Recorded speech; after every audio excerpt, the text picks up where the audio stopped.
오늘은 요한복음 66번째 시간입니다.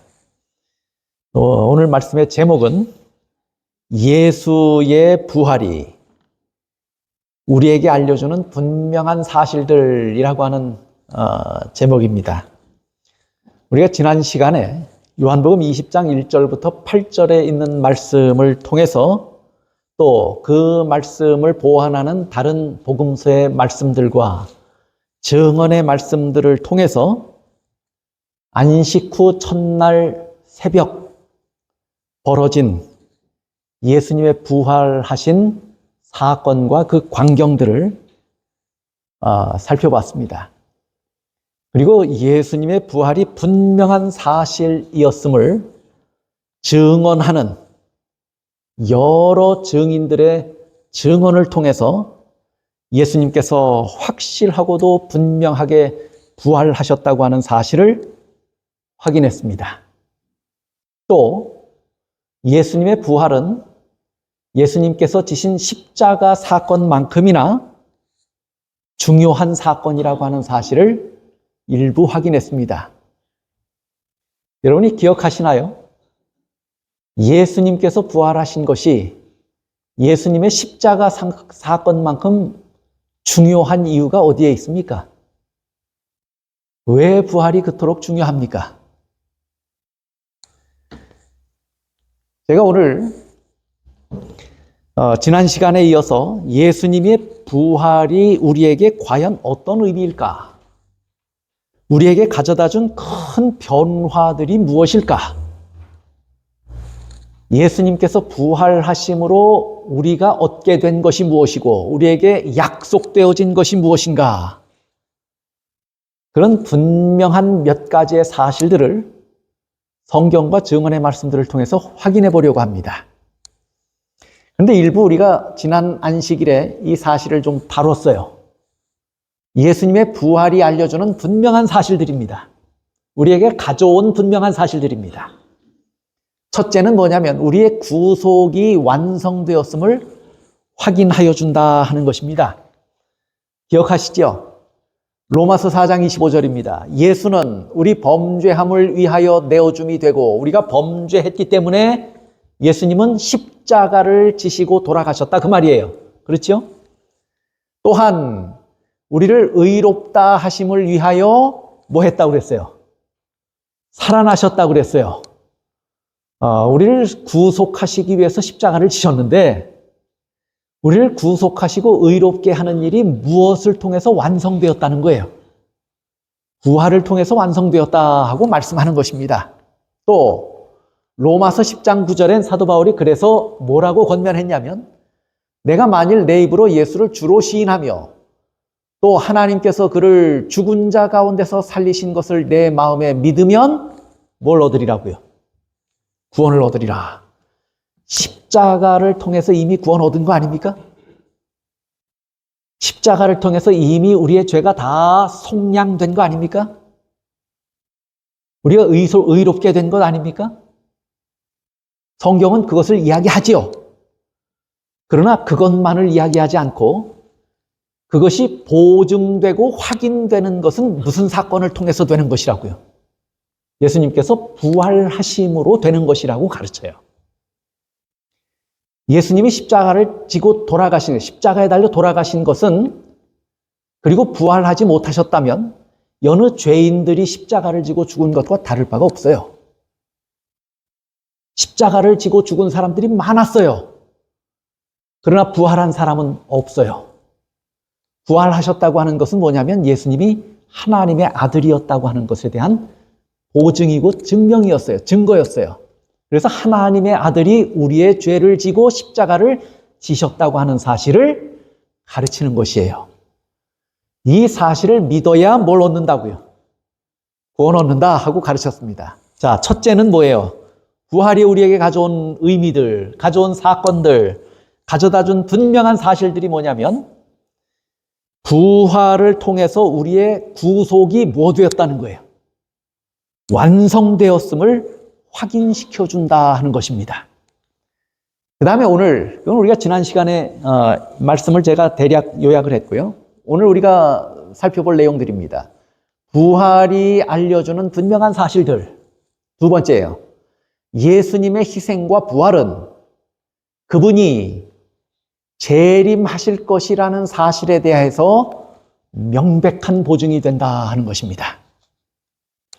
예수님의 부활은 재림에 대한 명백한 보증이에요. 데살로니가 전서에 이렇게 설명해요. 보세요.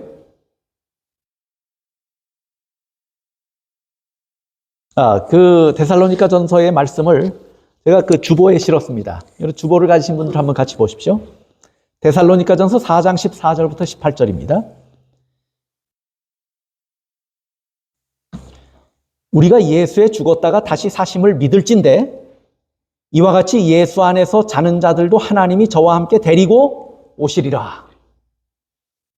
여기 데리고 오시리라라고 하는 원어, 헬라어 원어는 데리고 가시리라라는 말들과 함께 사용할 수 있는 언어예요. 그래서 문맥에 비추어 보면 데리고 오시리라라는 말보다는 데리고 가시리라라는 말이 훨씬 더 자연스럽습니다. 그렇죠?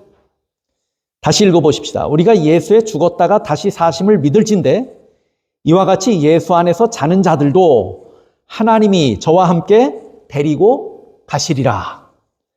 우리가 주의 말씀으로 너희에게 이것을 말하노니 주 강림하실 때까지 우리 살아남아 있는 자도 자는 자보다 결단코 앞서지 못하리라. 주께서 호령과 천사장의 소리와 하나님의 나팔로 친히 하늘로 쫓아 강림하시리니 그리스도 안에서 죽은 자들이 먼저 일어나고 그 후에 우리 살아남은 자도 저희와 함께 구름 속으로 끌어올려 공중에서 주를 영접하게 하시리니 그리하여 우리가 항상 주와 함께 있으리라. 그러므로 이 여러 말로 서로 위로하라. 사도 바울이 데살로니가 교회에 보낸 편지 가운데서 뭐라고 그래요? 우리가 예수에 죽었다가 다시 사심을 믿을진데 뭘 믿는다는 거예요? 부활을 믿는다면 그 부활은 뭐에 대한 보증이란 얘기예요? 예수 안에서 자는 자들도 예수님께서 뭐 하실 것이라고요? 불러일으켜서 저와 함께 하늘에 데리고 가신다고 말씀했어요. 그러면 부활은 뭘 보장하고 뭘 약속하는 사건이었어요? 우리가 부활을 믿으면 무슨 일이 벌어진다는 거예요? 예수님께서 이 땅에 재림하시는 사건이 분명히 벌어지고 그때 우리가 죽어도 다시 살아서 예수님과 함께 하늘에 갈 것이다 하는 약속을 이야기합니다.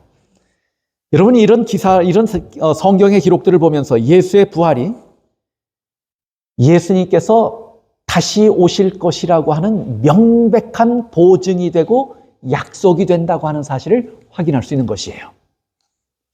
여러분 한번 생각해 보세요. 여름 내 그 뜨거운 떼약볕에서 땀을 비같이 쏟으면서 모든 것을 희생하고 마치 사투를 벌이듯 농사를 지은 농부가 가을이 되어 추수할 곡식을 눈앞에 두고 추수를 포기한다면 여러분은 이해하실 수 있겠습니까? 그런 농부를 보신 적 있습니까? 한국에 장마철이 돼서 엄청나게 물이 쏟아져서 논둑이 무너지고 강이 범람해서 온 밭을 물로 덮게 되면 농부들이 어때요? 그 밤에 편히 자든가요? 자다가도 일어나서 밖에 나와서 뭐 해요? 뚝이 무너진 것을 보완하기 위해서 그 강한 장대비를 맞으면서 수고를 아끼지 않고 하는 것을 보십니까? 안 보십니까? 물이 가득한 밭에 물을 빼기 위해서 무진 애를 쓰는 모습을 보십니까? 안 보십니까? 혹 뜨거운 떼약볕에 가물어서 밭이 갈라지면 그 농부들은 뭐 해요?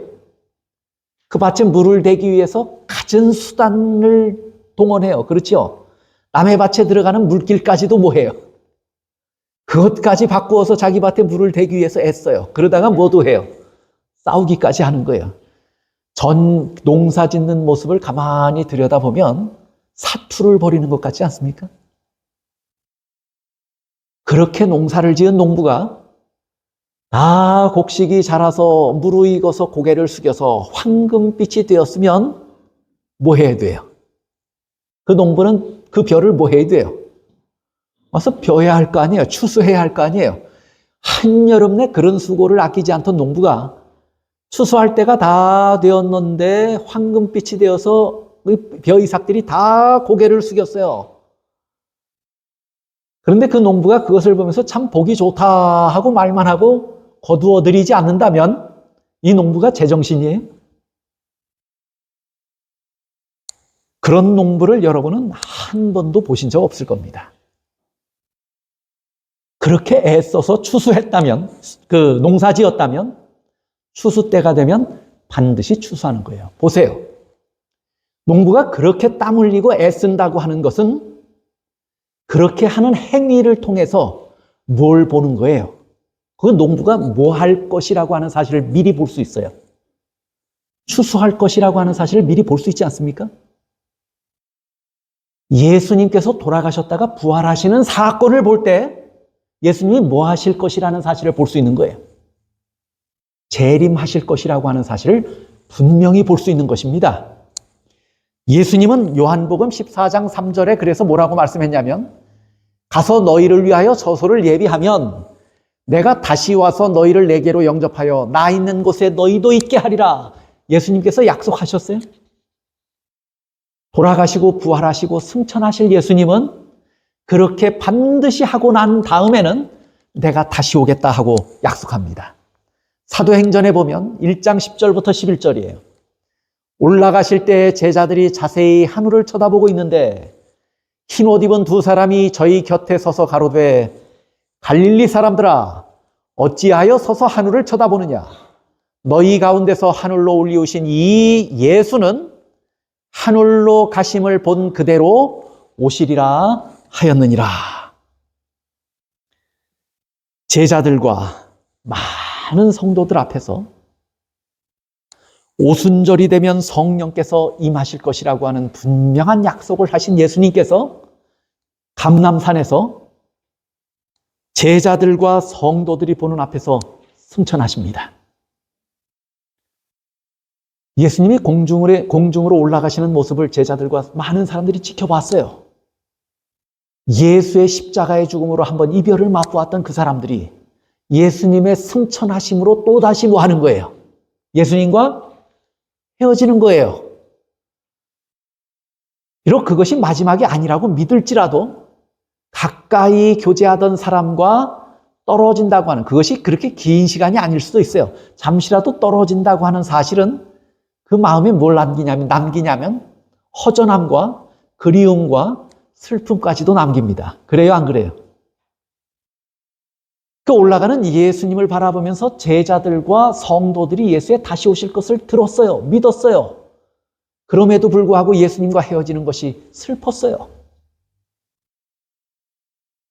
그래서 하늘을 이제 구름에 가려워서 보이지 않는 하늘을 예수님이 더 이상 보이지 않는데도 그 하늘을 멍하니 그리움을 가득 담고 바라봐요.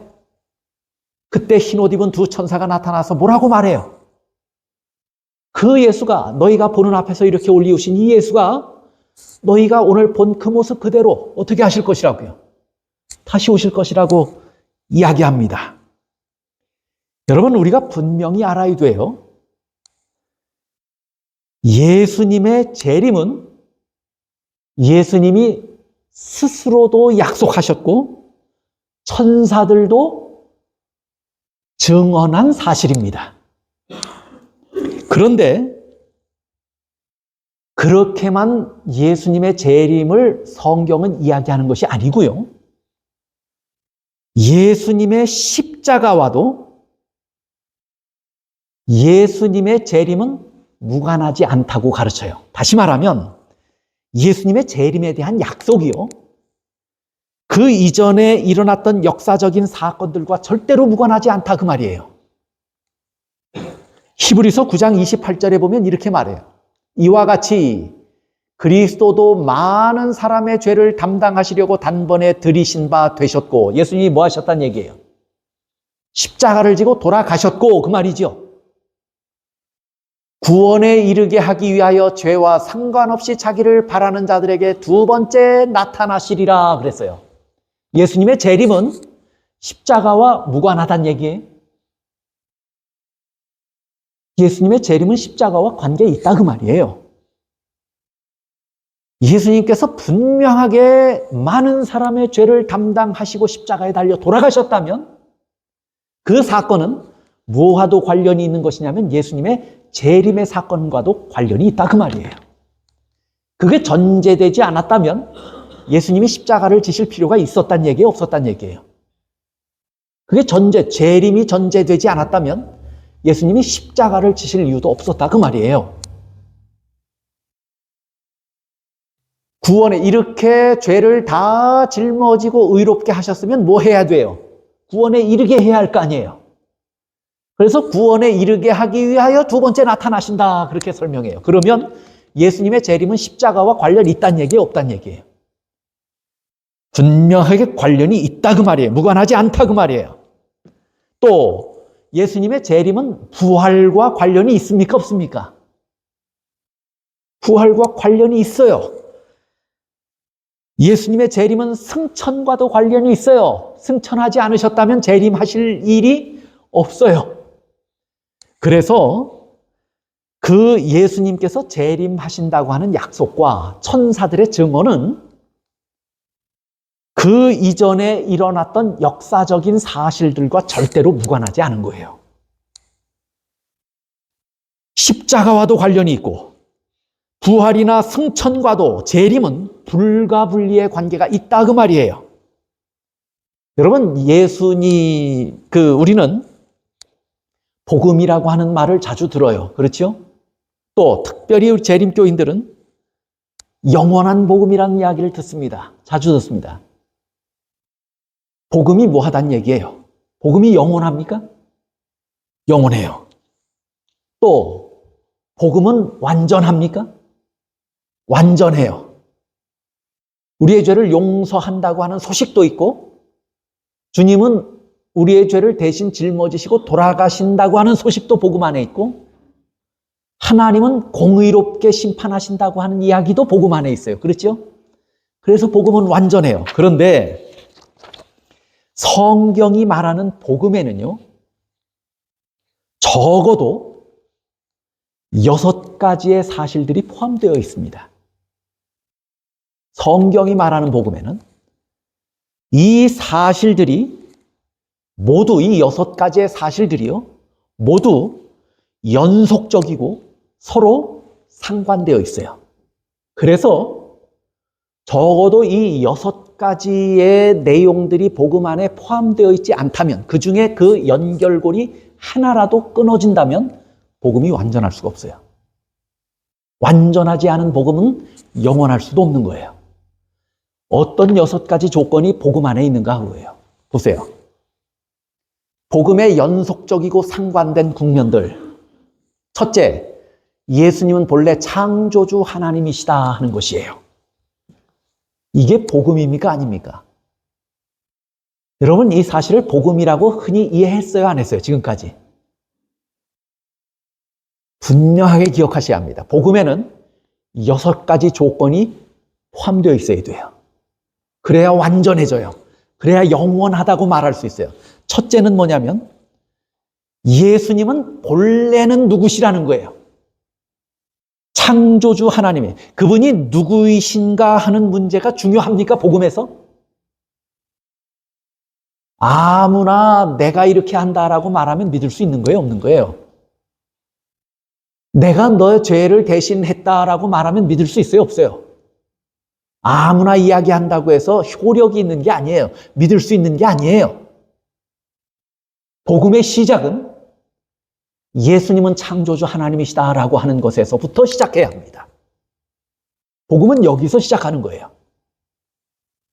그 다음에 복음의 두 번째, 연속적이고 상관된 두 번째 국면은 그 창조주 하나님이, 그 예수님이 뭐가 되셨다는 거예요?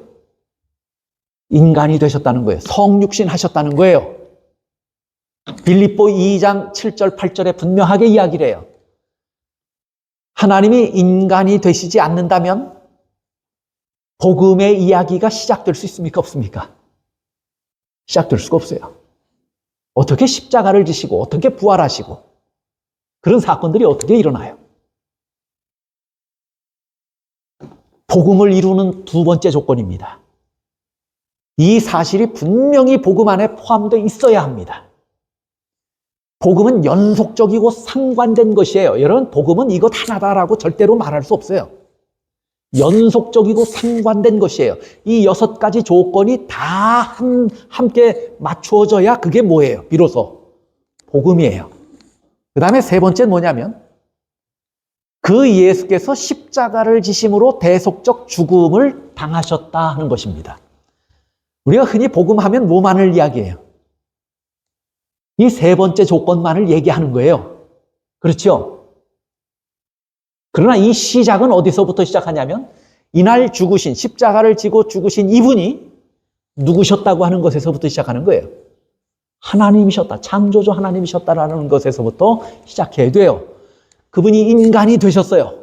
그리고 그분이 뭘 하셨어요? 십자가를 지고 대속적 죽음을 당하셨어요. 그 다음에 보세요. 복음의 네 번째 국면. 그분은 무덤을 깨트리시고 부활하시고 승천하셨다고 하는 거예요. 이 사실이 전제되지 않으면 예수의 십자가가 효력이 있어요, 없어요? 효력이 없어요. 부활이라고 하는 것이, 즉 복음이라고 하는 것이 성립될 수가 없는 거예요. 복음의 네 번째 국면이에요. 반드시 이 조건이 포함되어 있어야 돼요. 연속적이고 상관된 것이에요. 그 다음에 다섯 번째 국면 보세요. 그분은 중보하시고 심판하신다 하는 것입니다. 승천하신 예수님은 하나님 보좌 우편에 앉으셨을 뿐만 아니라 중보하시고 재림하시기 전까지 뭐 하신다고 말해요?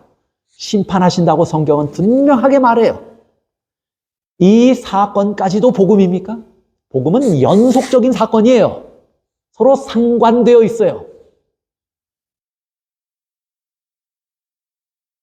히브리서 9장 24절, 27절에 분명하게 이 사실을 언급합니다. 여러분이 적으셨다가 확인해 보시면 좋을 것 같아요. 그 다음에 복음의 여섯 번째 국면입니다. 자기 백성을 데리러 이 땅에 다시 오실 것이다 하는 것입니다. 제가 지금 설명드린 이 6가지 내용 중에 한 가지라도 빠지면, 그 연결고리 가운데 한 고리라도 끊어져 있으면 복음이 완전하게 성립될 수 있습니까? 없습니까? 우리의 구원이 완전하게 이루어질 수 있습니까? 없습니까? 완전하게 이루어질 수 없는 거예요. 그분이 창조주 하나님이 아니셨다라면 복음이라고 하는 게 성립이 될 수 없어요. 그분이 성육신하지 않으면 복음이 시작될 수 없어요. 그분이 십자가를 지고 돌아가시지 않고는 어떻게 복음이 이야기될 수 있습니까? 그분이 부활하지 않으셨다면 그분의 십자가가 무슨 효력이 있습니까? 그분이 하늘 보좌에 앉으셔서 하시는 그분의 사역이 복음하고 밀접하게 관련이 있다고 하는 사실을 이해하셔야 돼요. 또 그분이 재림하시지 않는다면 그동안 그분이 해놓으신 일이 전부 다 뭐가 되어버리고 마나요? 허물어지고 무효가 되어버리고 마는 거예요. 없어져 버리고 마는 거예요. 그래서 사도 바울은 뭐라고 말했냐면 망하였으려니와 그랬어요. 그분이 다시 오시지 않으면 우리가 그동안 믿고 있었던 모든 것이 뭐 한다는 거예요. 한순간에 허물어진다고 그랬어요.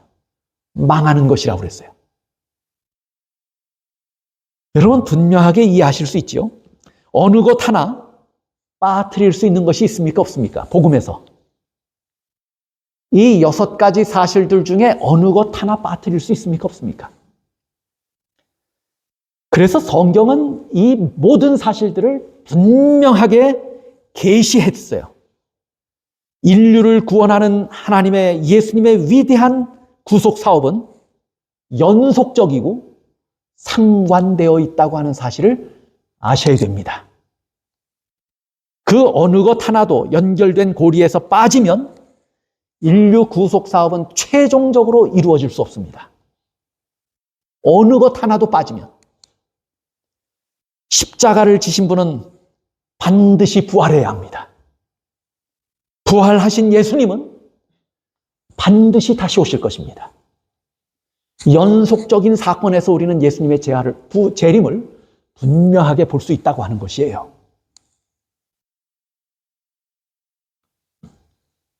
이것이 모두 합쳐져야 완전한 복음이 되는 것입니다. 완전한 복음일 때 영원한 복음이라고 말할 수 있는 것입니다. 우리가 영원한 복음이라고 말하는 것은 계시록에 딱 한 번 나오죠, 성경에.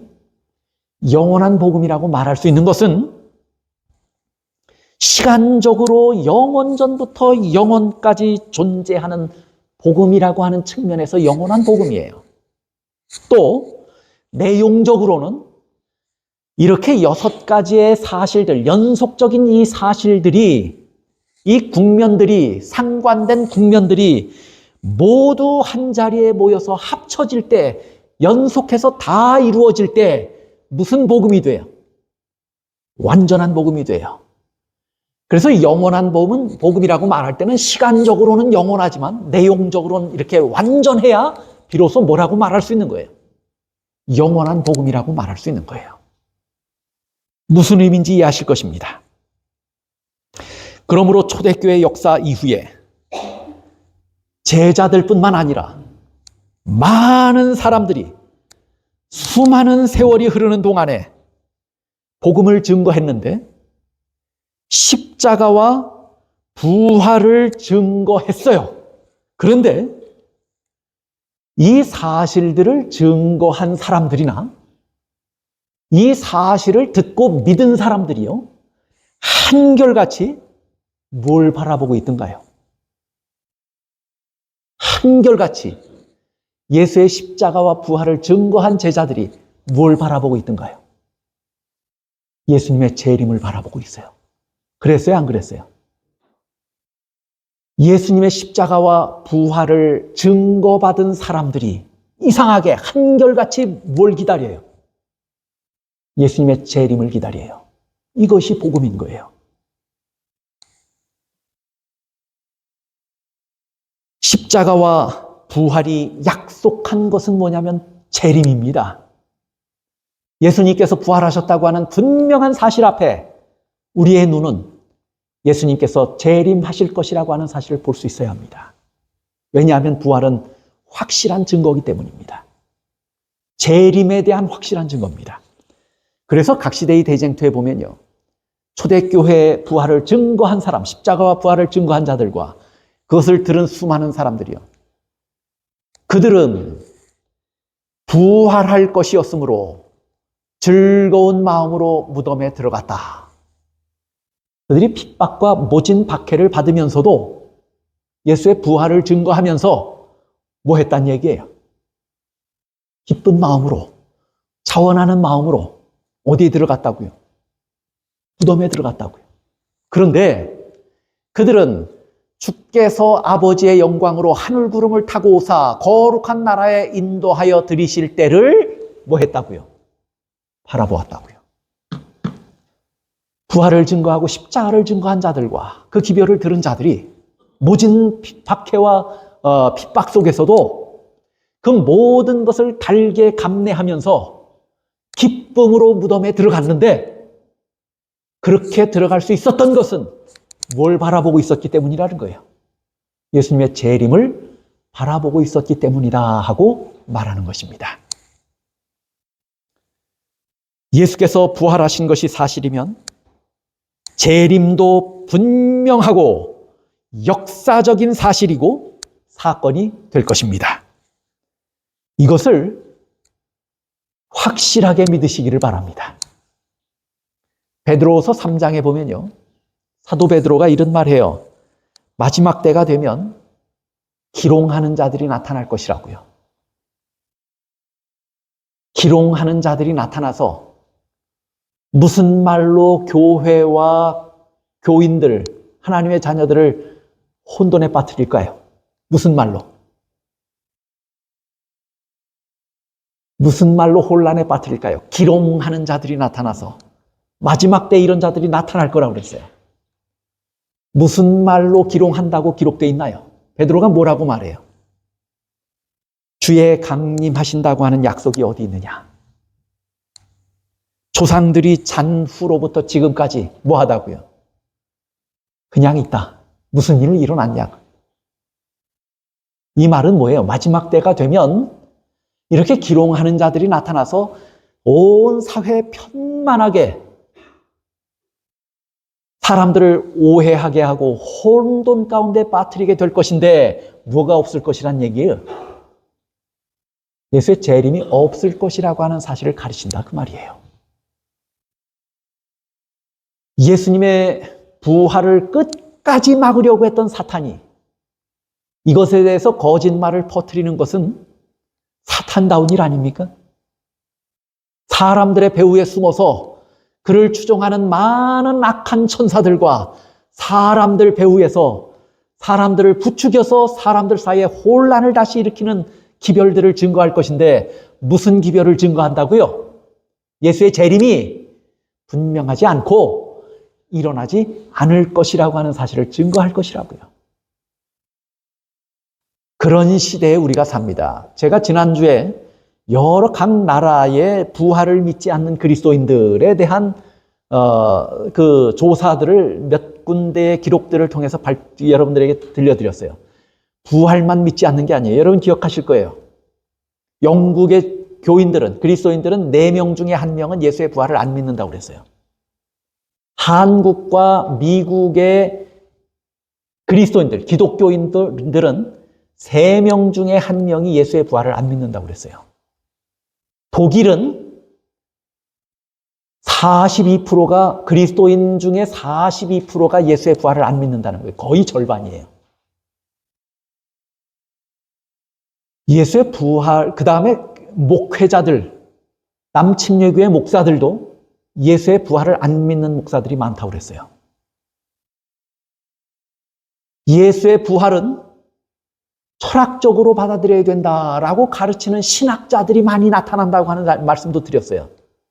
마치 애국하는 애국 선열들이 죽었지만 애국 정신이 우리 마음 가운데 살아있다면 애국자들의 살아있다 이 말과 같다 그 말이에요. 그렇게 예수의 부활을 이해해야 된다. 그렇게 가르치는 신학자들이 있다 그 말이에요. 그런데 부활의 문제만 믿지 않는 것이 아니고 오늘날 예수님께서 재림하실 것이라고 하는 사실도 세상에 많은 사람들이 믿지 않아요. 심지어는 내가 예수 믿는다고 대답하는 사람들 중에도 예수의 재림을 믿지 않는 사람들이 수없이 많이 있는 것이에요. 그런데 베드로 사도의 예언에 의하면 마지막 때가 되면 특별히 기롱하는 자들이 많이 나타나서 예수의 재림이 없다고 하는 사실을 증거할 것이라고 이야기합니다. 그런 시대에 삽니다. 오늘 우리는 예수님께서 부활하신 것을 분명히 확인하고 믿는다면 예수의 재림도 분명한 역사적 사실이 될 것이라고 하는 사실을 분명하고도 확실하게 믿게 되시기를 바랍니다.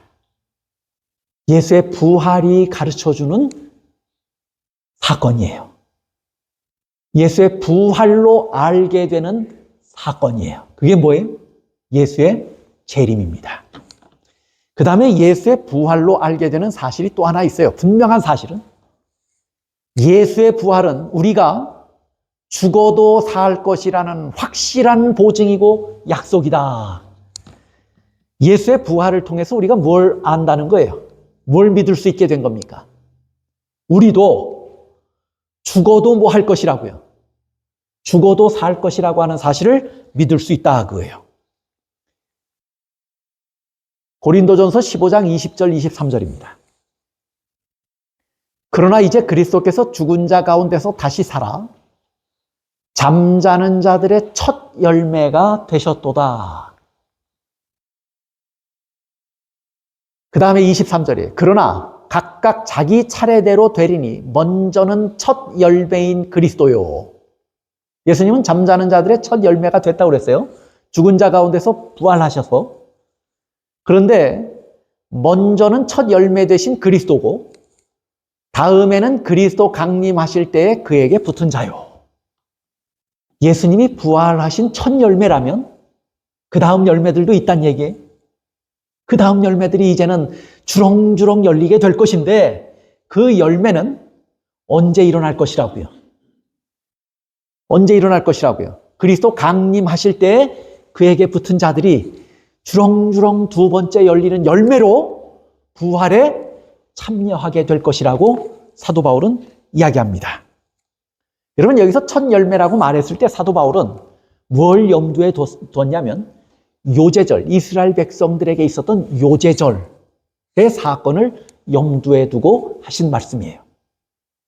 여러분이 요제절을 아시죠? 이스라엘 백성들은 1000년 이상 이 상징적인 의식을 거행했습니다. 추수하는 밭에서 처음 익은 곡식을 거두어서 모아가지고 6월절 날 예루살렘에 올라가서 그렇게 가져온 처음 익은 곡식단을 하나님 앞에서 뭐 했어요? 흔들었어요. 그래서 요제절이라고 그래요. 하나님 앞에서 흔들었는데 그건 무엇을 의미하냐면 하나님 앞에 처음 익은 열매를 드리는 것이고 처음 열매를 주신 것에 대해서 감사하는 일이었어요. 그렇게 흔드는 일을 이스라엘 백성들은 몇 년간 한 거예요? 1000년 넘게 한 거예요. 그런데 시대의 소망 786쪽에 보면 이렇게 설명해요. 그 사실을 하나님께 헌납한 곡식단은 그 요제절에 추수를 예표하였다. 그와 같이 처음 익은 열매 되신 그리스도는 하나님의 나라를 위하여 모아드릴 큰 영적 추수를 표상하였다. 그분의 부활은 죽은 모든 의인의 부활의 모형이요 보증이다. 하나님은 오래전부터 하나님의 자녀들에게 이 사실을 가르치셨던 거예요. 뭘로요? 곡식단을 흔드는 것으로부터 가르치셨어요. 예수님의 부활은 무덤과 사망을 깨트리시고 정복하신 사건으로 우리가 만약에 죽음을 맛보지 않고 예수의 재림을 본다면 영원히 살겠다고 하는 보증이 되었고, 그게 뭐라고 그랬어요? 부활은 모든 의인의 부활의 모형이요 보증이라고 그랬어요. 또 죽어도 살겠다고 하는 것에 대한 뭐예요? 약속이고 보증이 된 것입니다. 성경은 여러 번 이 사실에 대해서 이야기를 했어요. 고린도전서 15장 51절 52절도 보세요. 보라, 내가 너희에게 비밀을 말하노니 우리가 다 잠잘 것이 아니요 마지막 나팔의 순식간에 홀연히 다 변화하리니 나팔 소리가 나매 죽은 자들이 썩지 아니할 것으로 다시 살고 우리도 변화하리라. 저 구절을 읽으니까 어떤 분들은 갑자기 궁금한 게 있을지 몰라요. 썩지 아니할 몸으로 다시 살고 변화한다는 모습이 어떻게 변화할 것인가? 그렇게 변화하면 우리는 예전처럼 다시 시집가고 장가가나? 그렇게 변화하면 이 땅에서 이 관계를 맺었던 가족들을 알아볼 것인가? 지금 우리 함께 예배 드렸는데 우리가 다 그날에 부활해서 예수님의 재림하시는 그날 그 부활의 아침에 선다면 우리가 서로 알아볼까? 이런 사실들에 대해서 여러분이 궁금하실 거예요. 그걸 제가 다 설명드리려면 시간이 너무 길어져서 제가 그것은 여러분들에게 오늘 유인물로 인쇄를 해서 가지고 왔습니다. 그걸 나누어 보시면서 그건 나중에 확인을 하시면 돼요. 그 궁금하신 것을 해소하기 위해서는 그것은 증언의 말씀들로만 이루어진 유인물을 제가 여기저기서 다 뽑아서 그 사실에 대해서 기록한 것을 다 뽑아서 유인물을 만들었으니까 그걸 보시고 확인하시면 돼요. 그래서 부조와 선지자도 이렇게 말해요. 예수님의 부활은 영원히 확실하게 되었다. 예수님의 부활하심으로 첫 열매의 부활로 말미암아 그 다음 열매들의 부활이에요. 그 부활은 영원히 확실하게 되었다. 사단은 그의 먹이를 빼앗겼고 죽은 의인은 다시 살 것이었다. 성경은 요제절의 행위를 통해서 분명하게 예수님은 부활하신 자들의 뭐가 된다고 말했냐면 첫 열매가 되시고 그 다음 열매들은 누구라고 성경은 설명했어요? 농부가 수확하면 첫 열매가 있다고 하는 얘기는 뭐예요?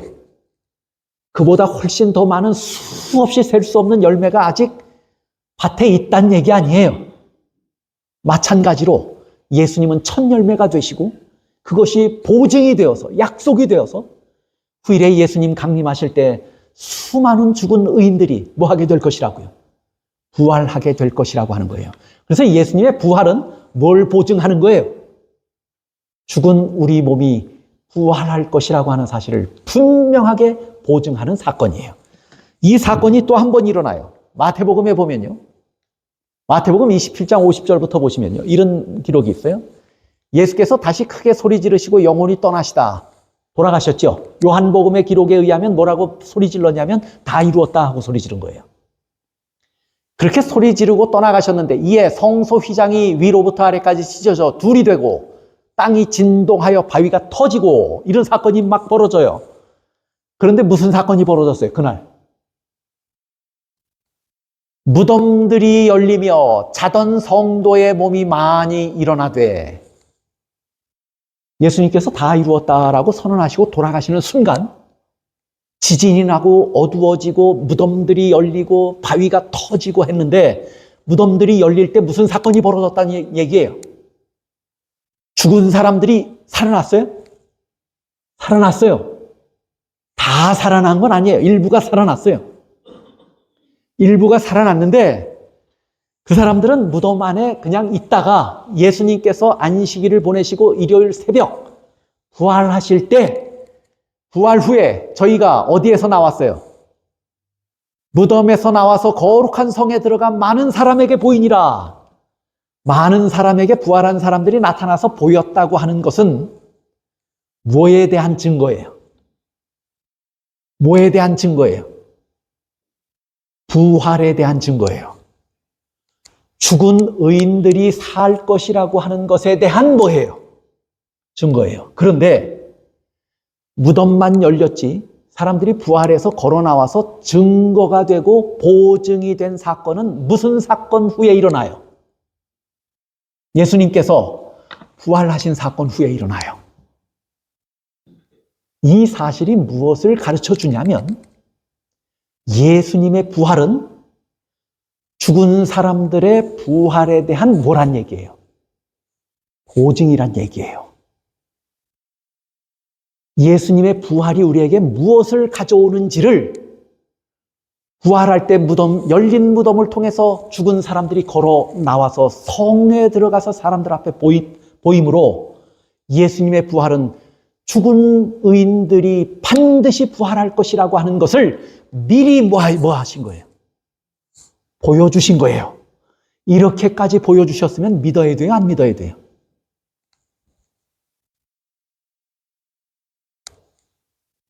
시대의 소망 786조. 예수께서 부활하실 때 그분은 사로잡혀 있던 한 무리를 무덤에서 데리고 나오셨다. 예수께서 운명하실 때 있었던 지진은 그들의 무덤을 깨트려 열었으며 그분이 부활하실 때에는 그들도 그분과 함께 일어났다. 그들은 하나님과 동역자들이었으며 목숨을 바쳐 진리를 증거하는 자들이었다. 어떤 자들이 그날 부활에 참여했는지 기록하고 있죠. 계속해서 말합니다. 이제 그들은 저희를 죽음에서 일으키신 자를 위한 뭐가 될 것이라고요? 증인이 될 것이었다. 예수의 부활은 죽은 하나님의 자녀들의 부활에 대한 뭐예요? 보증이고 약속입니다.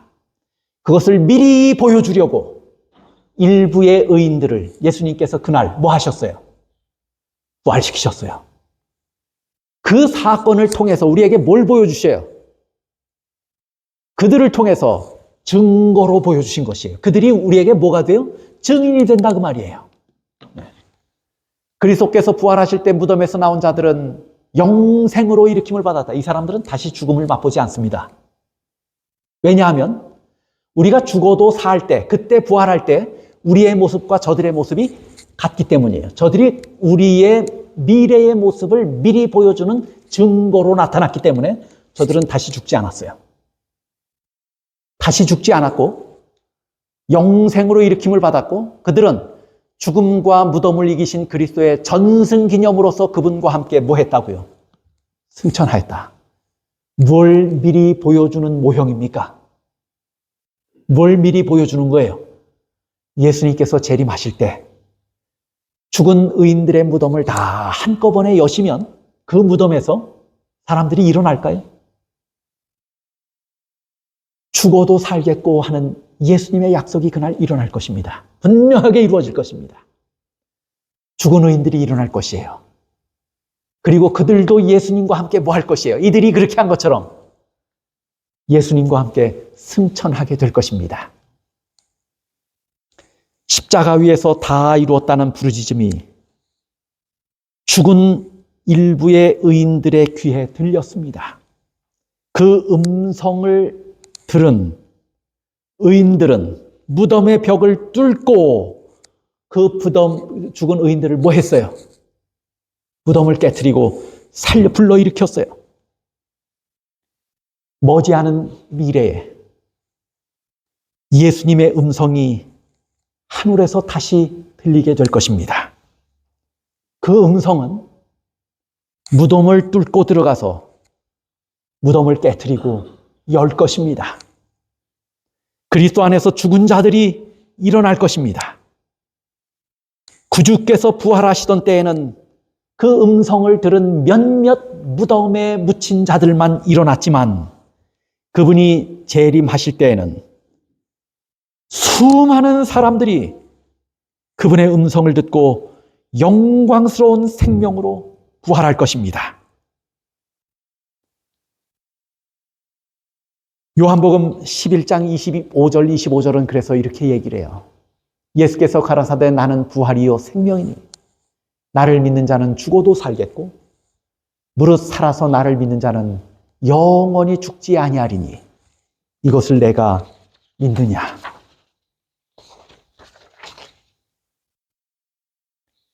그러므로 예수의 부활은 우리 죽을 몸의 변화와 죽어도 살겠다고 하는 약속이고 보증인 것입니다.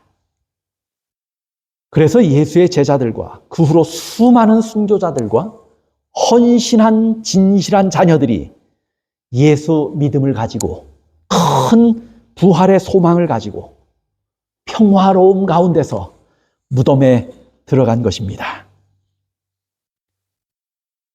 증언의 말씀을 한 번 더 확인하면서 우리가 다시 큰 믿음을 갖게 되시기를 바랍니다.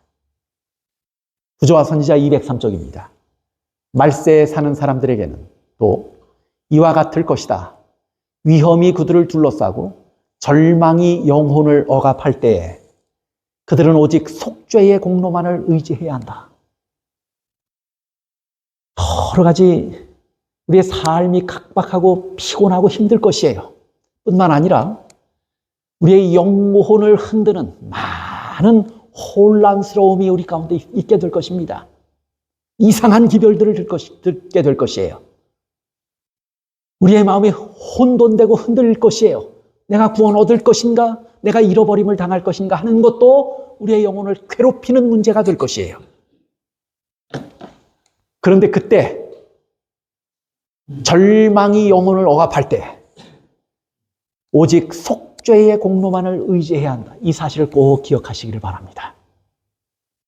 여러분이 부활하고 여러분이 구원에 이른다면 뭘 의지함으로 이루어지는 거예요? 이것은 약속이에요. 약속인데 뭘 의지할 때 이루어진다고 말했어요? 속죄의 공로를 의지할 때 이루어진다고 말했어요. 그런데 우리는 우리 스스로 아무것도 할 수 없다. 계속해서 보세요. 무력하고 무가치한 우리는 십자가에 못 박히시고 부활하신 구주의 공로, 아까는 뭐라고 그랬어요? 뭐만 의지하면 된다고 그랬어요? 속죄의 공로만 의지하라고 그랬죠? 그런데 이어지는 말에서 그 속죄의 공로를 뭐라고 풀어서 설명해요?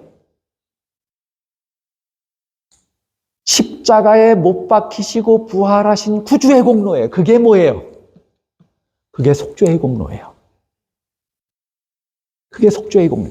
그 속죄의 공로를 의지하면 그렇게 하고도 멸망당할 사람은 아무도 없을 것이다. 사도 바울이 로마서에 권면한 말씀과 똑같지 않습니까? 예수님의 십자가와 부활을 믿으신다면 그것 믿고 멸망당할 사람이 있다는 거예요, 없다는 거예요? 없다고 말해요. 이게 우리에게 희망이고 약속이 되지 않습니까? 여러분, 죽어도 살겠다고 하는 예수님의 음성을 지금 듣게 되시기를 바랍니다. 예수님의 십자가와 예수님의 부활을 굳게 믿고 붙들고 계시다면, 그리고 나를 위한 것이었다고 하는 사실을 여러분이 분명히 믿고 붙들고 계시다면, 그 공로를 의지해서 우리는 다 뭐에 이를 거예요? 부활에 이르게 될 것이고 구원에 이르게 될 것입니다. 이 약속을 분명하게 믿게 되시기를 바랍니다. 오늘 제가 자서전에 있는 한 말씀을 소개하면서 말씀을 마치려고 합니다. 자서전에 기록된 시예요. 예언의 신에는 그저 딱딱한 권면만 있는 줄 알았더니 시도 있어요. 와잇 자서전이에요. 자서전 408쪽에 지은 시입니다. 우리는 잠자나 영원히 자지는 않으리. 영광스러운 새벽동이 터오리라. 부활의 아침에 우리가 만난 후에 다시는 결코 헤어지지 않으리. 대양의 시면에서, 사막과 평지에서, 계곡과 산에서 셀 수 없는 우리가 다시 살아나리라. 우리도 반드시 저 음성을 듣게 될 것입니다. 우리도 살 것입니다. 우리도 구원에 이르게 될 것입니다. 오늘 예수님의 십자가와 예수님의 부활을 확실히 믿고 그 속죄의 공로를 굳게 붙들고 살게 되시기를 간절히 바랍니다. 말씀을 마치겠습니다.